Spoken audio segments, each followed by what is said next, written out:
Kali ini kita akan melakukan kajian eh, berkaitan dengan kapoknya banyak saudagar politik amatiran ya. Nah, saya garis bawahi yaitu kapoknya banyak saudagar politik amatiran. Nah, saya katakan saudagar politik amatiran pertama karena mereka masuk dunia politik itu secara pragmatis, secara instan, dengan modal capital cost yang mereka miliki. Mereka lepas dari proses pengkaderan, mereka tidak pernah duduk dalam struktural partai, mereka tidak mengerti tata kelola organisasi, mereka tidak paham tata kelola kenegaraan ya. Nah, dan ini kebanyakan itu terjadi di daerah, yaitu para politisi lokal. Dan yang banyak kapok itu juga ya banyak saudagar lokal. Nah, dikatakan kapok karena ternyata setelah mereka jadi, potensi hasil yang mereka dapatkan itu tidak sesuai dengan ekspektasi mereka pada saat menjadi kandidat untuk kontestasi. Jadi orientasi awal mereka pada saat berproses dalam kontestasi ya, asumsi mereka bahwa potensi penghasilan menjadi politisi itu misalnya kan di parlemen daerah, bahwa dengan potensi gaji misalnya kurang lebih 30 juta. Nah, terus mereka berpikir lagi nanti potensi mereka akan ada bisnis sambilan yaitu bermain project atau bahkan menjadi maklar project kan begitu. Terus yang ketiga mereka berpikir tentang bagaimana mereka menjadi maklar dana bansos atau maklar proposal yang mereka kumpulkan dari masyarakat, yang orientasinya mereka carikan bantuan dana ke pusat atau ke provinsi. Nanti begitu dana itu turun, nanti mereka akan motong sekian persen. Nah, jadi kalkulasi mereka bahwa dengan cost atau kapital yang mereka keluarkan dalam kontestasi misalnya 1 miliar, itu potensinya dalam 1 atau 2 tahun mereka sudah akan mendapatkan hasil lebih dari itu. Nah, tetapi ternyata begitu mereka lolos menjadi anggota parlemen, nah dari gaji mereka ini sudah terpotong beban partai politik itu antara 10 sampai 15%. Yang kedua, adanya beban harian yaitu kos operasional mereka setiap hari itu paling tidak juga kan 10%. Terus belum lagi kos pengkaderan atau pembinaan kader, paling nggak harus mereka anggarkan kan 10% juga. Terus belum lagi dipotong PPN ya, itu kan 10%. Berarti kan sudah 40%. Kalau gaji rata-rata kan di setiap daerah itu kan anggota DPRD kabupaten atau kota, yaitu kan antara 30 sampai 35. Nah, jadi kalau gaji 35 juta, 40%-nya nah itu sudah kepangkas untuk 4 item tadi ya, atau 4 kebutuhan tadi, yang ini kebutuhan mutlak. Nah, karena itu sudah sesuai dengan aturan main yang ada kan, kayak potongan partai ini kan kebijakan internal organisasi, mau tidak mau kan harus diikuti dan dipatuhi. PPN itu 10%, ya sekarang malah menjadi 12%, itu juga sama. Ini sudah menjadi ketentuan regulasi undang-undang. Nah, terus nanti untuk persiapan operasional kerja setiap hari kan paling nggak 10% juga, ini kan mutlak, kan nggak mungkin nggak berangkat kantor dan nggak mungkin tidak membutuhkan biaya BBM kan.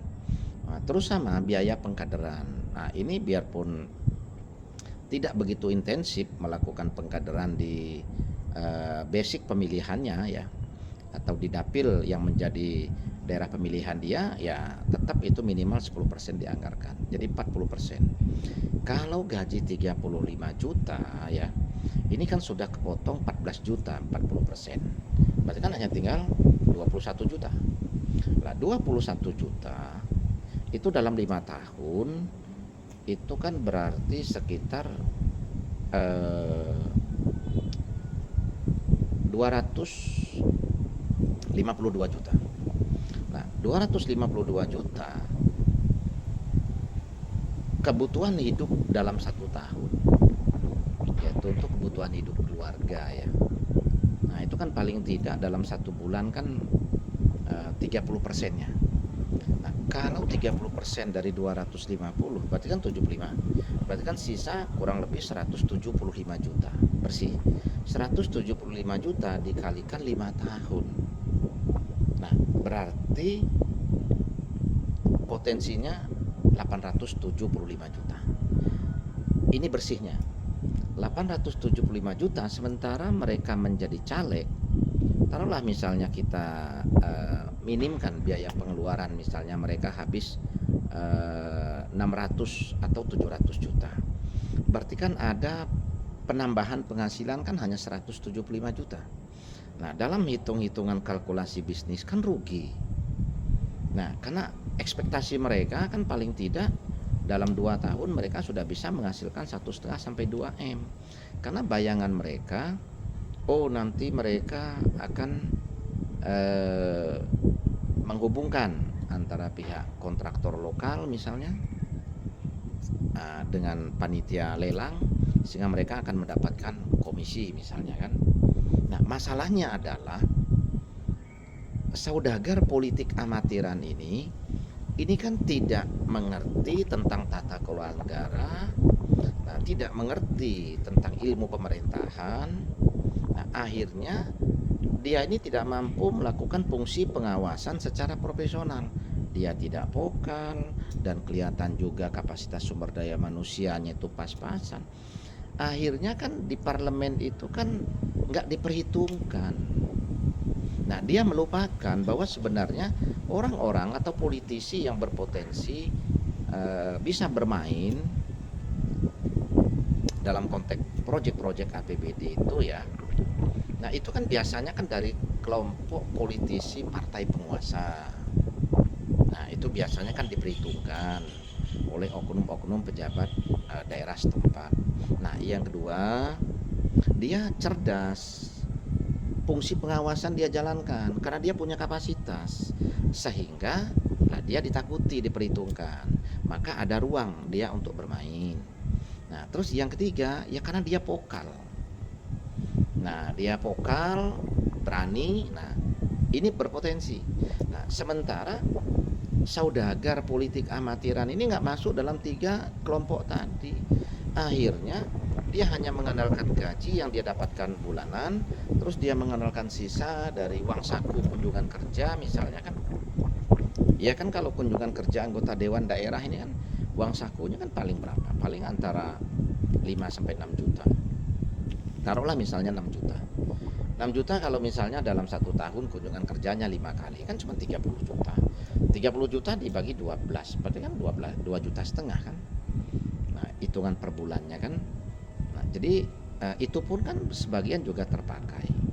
Nah, jadi kondisi seperti ini itu banyak dialami oleh rekan-rekan kita yang masuk ke dalam politik dengan kepentingan yang pragmatis. Dia masuk ke politik itu, masuk menjadi kader partai, ikut kontestasi menjadi anggota parlemen, bukan tujuannya bagaimana menjalankan fungsi legacy, bagaimana tujuannya menjalankan fungsi pengawasan terhadap roda pemerintahan daerah sehingga fungsi kontrolnya berjalan dan pemerintah daerah itu bisa berjalan profesional, bisa menjalankan pemerintahan dengan good government, bukan. Nah, tujuan dia adalah dia berpikir dengan kondisi finansial yang dia miliki sekarang, kalau dia berhitung bisnis belum tentu dia akan mampu meningkatkan potensi penghasilan dalam 5 tahun atau melipat gandakan kekayaan yang dia punya.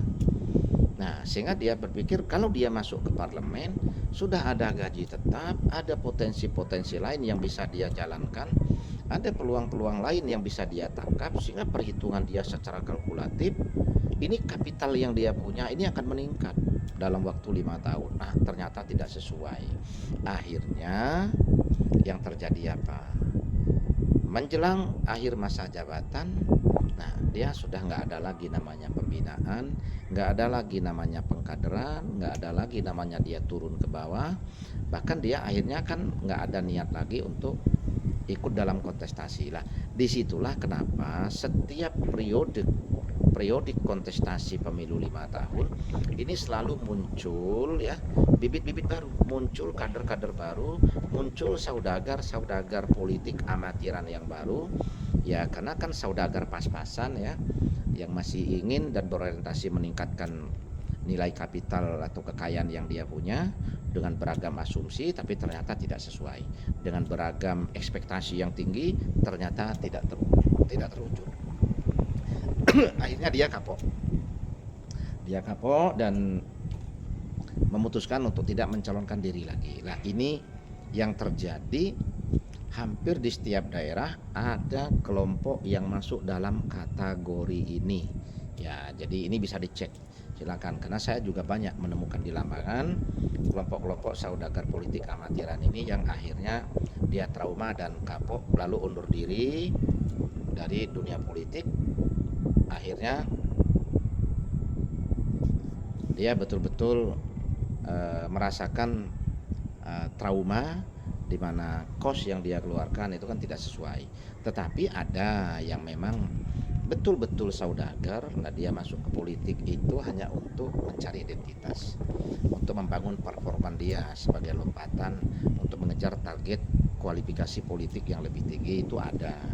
Nah, ini dia sudah tidak membutuhkan untung ruginya. Jadi yang penting dia jadi kan, karena dia punya orientasi dan target yang berbeda. Ini sudah masalah kepuasan, masalah psikologis ya, masalah performan ya, tapi bukan masalah pengabdian kan, ini yang disayangkan. Nah, jadi rekan-rekan sekalian, politisi kita di berbagai daerah masih didominasi kelompok-kelompok politisi semacam itu.